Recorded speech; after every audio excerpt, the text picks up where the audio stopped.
اللہ الرحمن الرحیم۔ محترم ناظرین السلام علیکم۔ ایک دفعہ اللہ تعالیٰ نے حضرت موسیٰ علیہ السلام کو وحی فرمائی کہ اب کی بار جو مجھ سے مناجات کرنے کے لیے آؤ تو اپنے سے کسی کامتر کو اپنے ساتھ میرے پاس لے کر آنا۔ موسیٰ علیہ السلام نے ادھر ادھر دیکھا لیکن ان میں سے ایک جرات پیدا نہ ہوئی کہ میں کسی سے کہوں کہ تم مجھ سے کمتر ہو اور میں تجھ سے بہتر ہوں۔ پھر موسیٰ علیہ السلام نے حیوانات پر نگاہ ڈالی اور چاہا کہ اس ایک بیمار کتے کو اپنے ساتھ لے جاؤں اور اس کی گردن میں رسی ڈال لی اور کچھ دیر کے بعد پشیمان ہوئے اور اس کتے کو بھی رہا کر دیا۔ بارگاہ خواندگی میں اکیلے آئے، آواز قدرت آئی، میں نے تجھے حکم دیا تھا کہ تم اپنے ساتھ اپنے سے کمتر کو میرے پاس لانا، تم کیوں نہیں لے کر آئے؟ حضرت موسیٰ علیہ السلام نے عرض کی، پروردگار میں نے کسی کو اپنے سے کمتر نہیں پایا۔ آواز قدرت آئی، مجھے اپنی عزت و جلال کی قسم اگر تم کسی کو لاتے تو میں اس پست کو بلندی دیتا اور تیرا نام انبیاء کی فہرست سے خارج کر دیتا۔ بنی اسرائیل میں ایک گناہ گار شخص رہتا تھا اور لوگوں کو اس سے سخت نفرت تھی، انہوں نے اسے اپنے شہر سے نکال دیا۔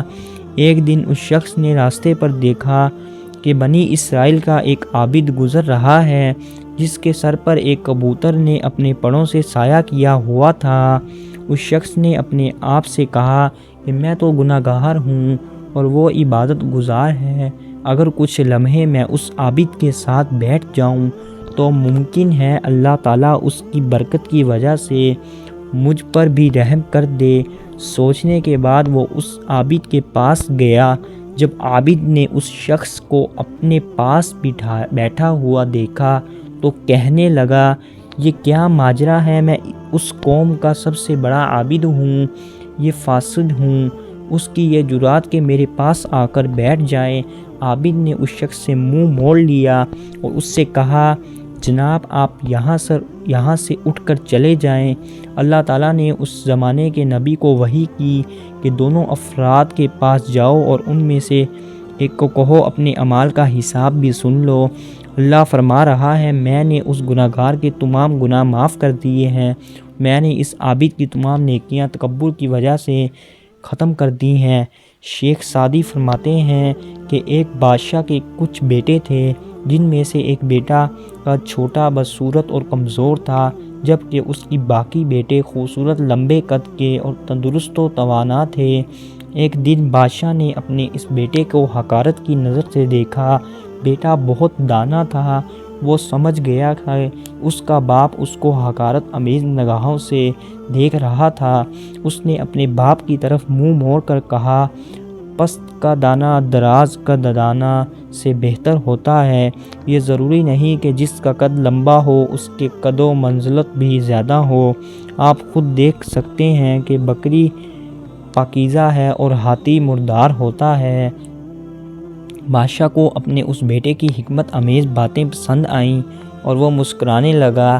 وہاں پر جتنے بھی عمادائن مملکت بیٹھے ہوئے تھے وہ بھی خوش ہو کر مسکرانے لگے، لیکن اس کے دوسرے بھائیوں کو یہ بات پسند نہ آئی۔ اتفاق سے انہی دنوں ایک دشمن بادشاہ نے اس بادشاہ پر حملہ کر دیا۔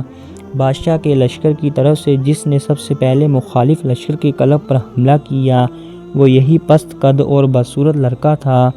اس نے اپنی شجاعت کا اظہار کیا اور مخالف لشکر کے لے کر آیا، سرداروں کو خاک و خون میں غرقان کر دیا۔ پھر واپس اپنے باپ کے پاس آیا اور بڑے احترام سے کہا، ابا جان، کمزور گھوڑے میدان جنگ میں کام آتے ہیں۔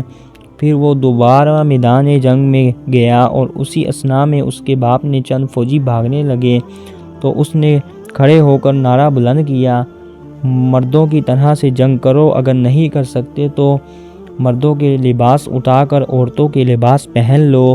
جیسے جیسے ہی بھاگتے ہوئے فوجیوں نے یہ نعرہ سنا تو ان کو اس سے قوت ملی اور وہ دشمن فوج پر غالب آ گئے۔ اس فتح کے بعد بادشاہ نے بیٹے کے چہرے کو چوما اور اس کے بعد اسے اپنا ولی عہد مقرر کر دیا۔ اس کے بھائی اس سے حسد کرنے لگے اور ایک دن اس کے بھائیوں نے اس کے کھانے میں زہر ملا دیا تاکہ وہ کھا کر مر جائے، لیکن وہ جب زہر ملا رہے تھے تو وہ اس کی ایک بہن دریچے کے ساتھ کھڑی دیکھ رہی تھی۔ جب اس پست قد اور بدصورت لڑکے کے سامنے کھانا رکھا گیا تو اس کی بہن زور زور سے دروازے کو ہلا رہی تھی۔ وہ سمجھ گیا کہ اس نے وہ زہر آلود کھانا نہ کھایا۔ جب اس واقعے کی اطلاع بادشاہ کو ملی تو اس نے اپنے دوسرے بیٹوں کو اپنے ملک کے دور دراز حصوں میں بھیج دیا۔ امید کرتا ہوں آپ کو ہماری آج کی ویڈیو پسند آئی ہے۔ اگر آپ کو ہماری ویڈیو پسند آئی ہے تو ویڈیو کو لائک کریں اور ہمارے چینل اسلامک سی کو سبسکرائب کریں۔ ملتے ہیں آپ کو اسی طرح کی نیکسٹ ویڈیو میں۔ اللہ حافظ۔